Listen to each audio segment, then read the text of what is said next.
Di persidangan diketahui bahwa BI tidak pernah membayarkan uang tersebut sebanyak 409 miliar ke rekening Bank Sentris dengan nomor 523 501 0016. Artinya dari 97 sampai sekarang udah 26 tahun ya, saya sudah terima uang. Oleh karena itu kami tidak pernah disebut obligor, apalagi PKPS.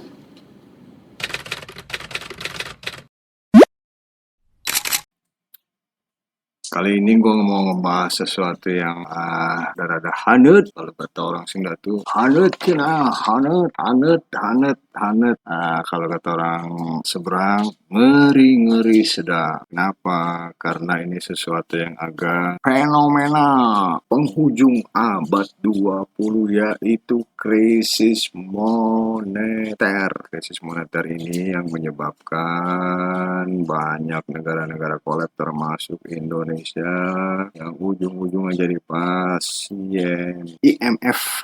Dan gue mau lihat satu sisi yang agak unik ya dari kasus ini, yaitu ini ada kaitannya dengan pembentukan opini publik ya, yaitu suatu hal mengenai apa tuh namanya, framing kasus BLBI yang menyebut-nyebut bank sentris. Aku rasa ya sangat gampang ya cari sesuatu mengenai apa sih itu framing. Cari aja di Google framing itu apa sih. Tapi tujuannya memang untuk membentuk opini tentang suatu persoalan atau seseorang atau situasi terkini. Jadi satu paket informasi yang disiapkan sesuai keinginan komunikator atau pemberi informasi kepada audiens. Tujuannya apa? Tujuannya supaya audiens, khalayak, masyarakat banyak, penonton, pemirsa mendapat pemahaman sesuai kemauan dari si communicator atau pemberi pesan, sehingga satu negara ya mempunyai pemahaman yang sama tentang satu persoalan. Keren gak tuh framing? Keren. Problemnya apa? Dia bisa gunakan untuk kepentingan sepihak, untuk tujuan tertentu, sehingga tidak menyampaikan informasi sebagaimana apa adanya. Kita tahu deh. Sekarang nih udah biasa ya bahasa apa adanya dengan ada apa-apanya. Istilah framing. Oke, itu satu hal tentang framing. Terus hubungannya dengan bank sentris apa? Ya, kalau kita kilas balik ke tahun-tahun itu, tahun ketika bank itu mengalami situasi yang carut marut gak karuan karena terjadi ras yang luar biasa.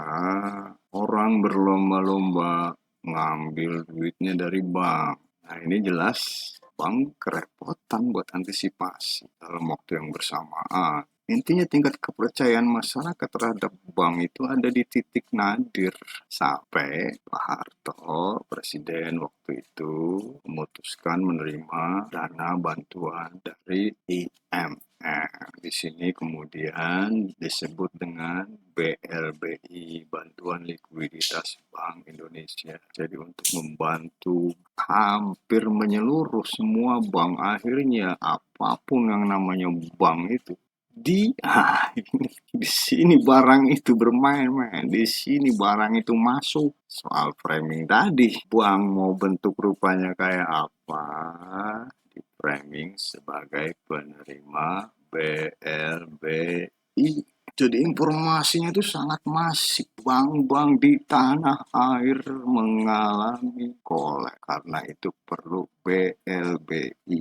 Itulah yang akhirnya dan beberapa kali juga disampaikan oleh pemilik saham Bank Sentris Pak Andri Tejadar pada saat itu Bank Sentris kondisinya sehat. Tapi Bank Sentris kan nggak bisa halo, gue bukan bank sakit nih, gue sehat, nggak bisa main situasi situasi zaman itu sendirian loh. Dan banyak pertimbangan juga untuk membuka sesuatu yang sangat jahat ini. Jadi kan apa jahat ya kalau kayak gitu ya. Orang sehat dibikin sakit. Orang nggak butuh-butuh duit, dibikin butuh duit. Orang nggak perlu likuiditas, dibikin bukan orang sih sebenarnya bank ya. Istilah gue aja keseringan ngomong orang. Terus lu mau ngelawan gitu, gua nggak bisa men. Yang lu hadapin siapa? Satu BI, kedua rejim. Sudah dengan berbagai macam pertimbangan, akhirnya pihak Pak Saintis dalam hari ini Pak Andri menempuh jalan yang sunyi, yaitu pengadilan, jalan yang sepi. Itu disampaikan oleh Pak Andri salah satu pertimbangan karena apa? Kepentingan bangsa dan negara, coy. Trust, ya. Kepercayaan kepercayaan terhadap Bank Indonesia karena waktu itu kan kita lagi uh, setelah kolab dunia perbankan kita lagi kampanye pemulihan dunia perbankan, memulihkan kepercayaan masyarakat supaya mau lagi deh tuh transaksi di bank, naruh duit di bank segala macam.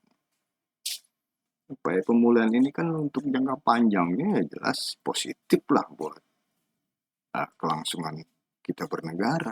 Kalau tiba-tiba, wah bang, waduh, orang nggak naruh duit di bank, BI nggak dapat duit, nggak dapat apa, duit BI habis apa nggak hancur negara men. Pertimbangannya ya itu.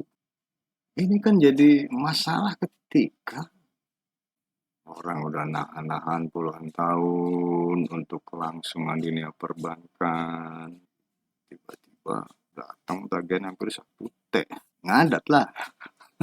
Akhirnya dibuka semua terbuka karena memang udah saatnya dibuka men. Lu lihat sekarang dunia perbankan udah stabil. Lu lihat sekarang orang-orang udah trustnya udah tinggi sama bank dan situasi pemerintahan juga udah mendukung. Ya kalau BI gua nggak tahu lah itu jauh dari jangkauan gua. BI boro-boro pernah ke BI. Kekhawatiran di zaman dulu itu udah nggak ada. Pada waktu itu dia dijahatin oleh oknum-oknum di Bank Indonesia dengan rekening palsu. Nah, sekarang barang palsu itu nongol lagi men. Tapi bentuknya bukan rekening, bentuknya apa? Bentuknya putusan MA yang nggak pernah terregister di Mahkamah Agung, tapi diputuskan sendiri di luar pengadilan, digunakan untuk menagih duit yang nggak pernah dia terima. Kenapa nggak pernah dia terima? Karena dana BI dulu itu masuknya kan ke rekening palsu, ke rekening asli Bank Sentris nol. Nah nggak pernah nerima duit, tiba-tiba ditagih, udah ditagihnya juga pakai putusan MA yang odong-odong oleh Satgas BLBI DKI yang di bawah DPQ, Dirjen Pembenaran Negara. Jadi Pak Andi nggak terima. Nah, ini juga dia nggak keluar-keluar. Jadi ini gugatan atas surat itu di PT UN dan menang 2 kali. 2 kali dia menang. Jadi udah dibatalkan itu surat-surat yang dikeluarkan sama Satgas BLBI. Nah ini nggak mau tahu ya, bukannya berhenti itu Satgas BLBI malah makin menjadi-jadi sampai urusannya nggak berhubungan sama BLBI pun dibilang BLBI. Contoh nih, yang kemarin tuh rame diberitain nih, penyitaan aset di Bali. Itu disebutnya apa? Satgas BLBI menyita aset obligor BLBI senilai sekian ratus miliar. Ini kurang riset apa bagian dari framing lagi gitu. Padahal kalau kita lihat di YouTube itu soal Pak Andri dan BLBI itu dia udah menyangkal berkali-kali. Jadi sekarang dia tegas, saya Bang Sentris tidak ada urusan dengan BLBI. Udah sampai kayak gitu. Kenapa dia capek terus menerus di framing sebagai obligor padahal dia bukan obligor. Yang namanya obligor itu pernah menerima dana BLBI. Ini kagak pernah. Sebang-bangnya itu gak pernah. Itu penegasan dia ya. Penegasan dia akhirnya tuh udah kayak gitu. Jadi Bang Sentris dan Andri Teja Dharma pisahkan dengan kasus BLBI. Dia tidak pernah ada di situ dan dia bisa membuktikan dengan dokumen-dokumen otentik legal sah 5 kali pengadilan 5 kali menang. Nah Satgas ini yang nagih menggunakan putusan palsu untuk mengkait-kaitkan Pak Andri dengan BLBI yang tadi itu gue bilang.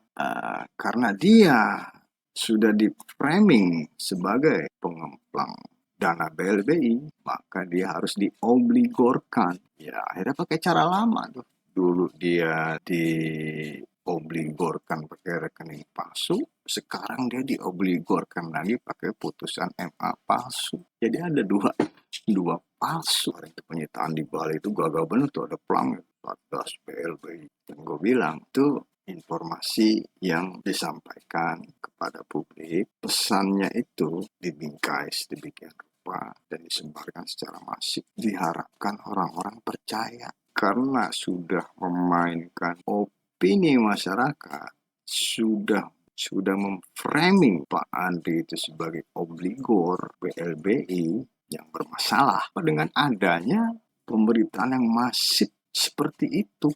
Kan orang yang baca tuh kecetak di kepalanya, apalagi itu agak lebay dikit sampai TT di situ 4, sekian T gitu. Dia tidak terima coy. Saya menanggapin Ahmad Dwi Afriyadi dari The Finance yang menulis tentang Sentris pada hari Jumat tanggal 3 November jam 11.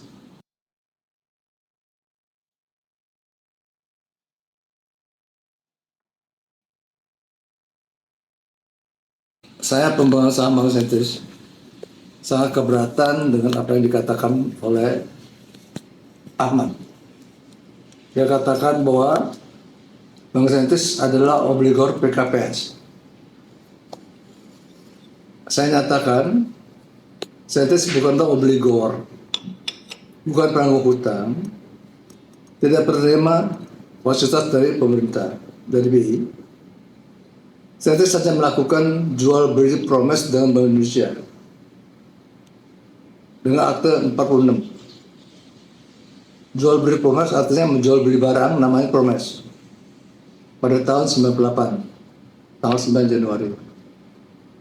Jual beli promes itu terjadi dengan cara kami menyerahkan promes sebanyak 492 miliar dengan jaminan 452 hektar tanah.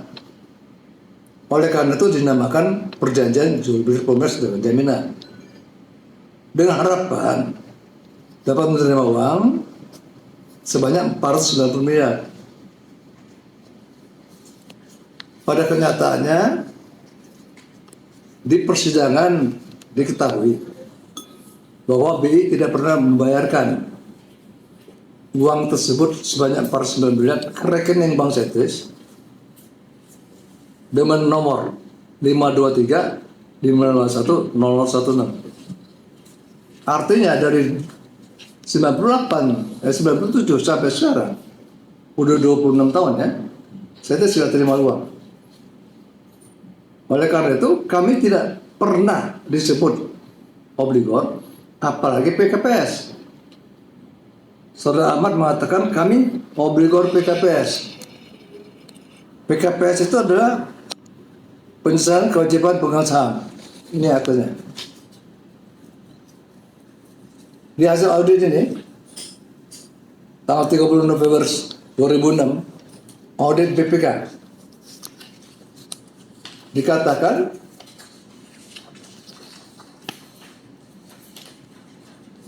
Bank Sentris masih berperkara di Mahkamah Agung. Karena Bank Sentris itu PN menang, PT menang, kemudian tahun 2022 mereka ajukan kasasi. Jadi masih di Mahkamah Agung. Kemudian di sini disebutkan juga penjelasan mengenai bank-bank yang tidak mengikuti PKPS. Ada Bank Sentris, ya, lihat ya, nomor 11 ya. Ini bank-bank yang tidak ikut PKPS. Antara lain bank sentris.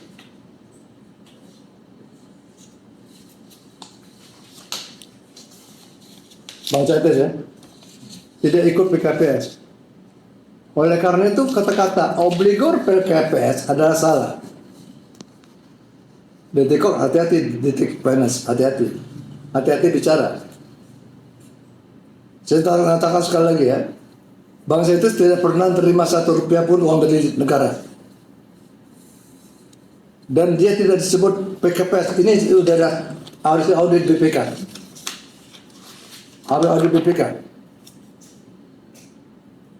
Tidak ada namanya Bank Sentris menjadi obligor PKPS. Karena Bank Sentris tidak mengikuti APU, MSA, atau MRA. Mirna. Sentris tidak pernah menandatangani itu. Karena itu Sentris digugat oleh BPPN. Hanya 2 bank yang digugat BPPN, di Kejaksaan, Sentris dan Bank Mereka. Yang lain tekan, kami tidak pernah tekan. Maka itu kami tidak termasuk PKPS. Jadi apabila ada berita seperti ini, obligor PKPS, itu kesalahan besar. Ingat, dari Finance. Makanya jadi seru. Kenapa? Karena sekarang Pak Andi itu udah berani mengekspresikan kejengkelannya, marahan istilahnya. Ini udah bukan nangkis lagi, Pak Andri udah bukan nangkis lagi. Tapi Pak Andri udah tempur, udah fight. Wah ini pada melek framing gitu ya. Framing bahwa ada di situ namanya kontra framing.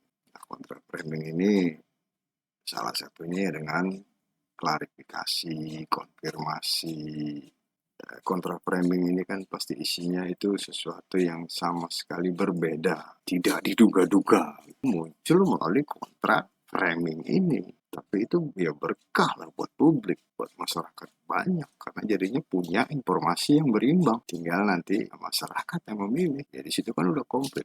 Apa baru diungkap? Tadi alasannya salah satunya itu. Terus kenapa merasa bukan obligor dan bukan dari bagian dari kasus BLBI? Ya itu tadi jawaban. Ya gitu aja. Ya, semoga apa ya. Yang jelas gue lagi seneng ya.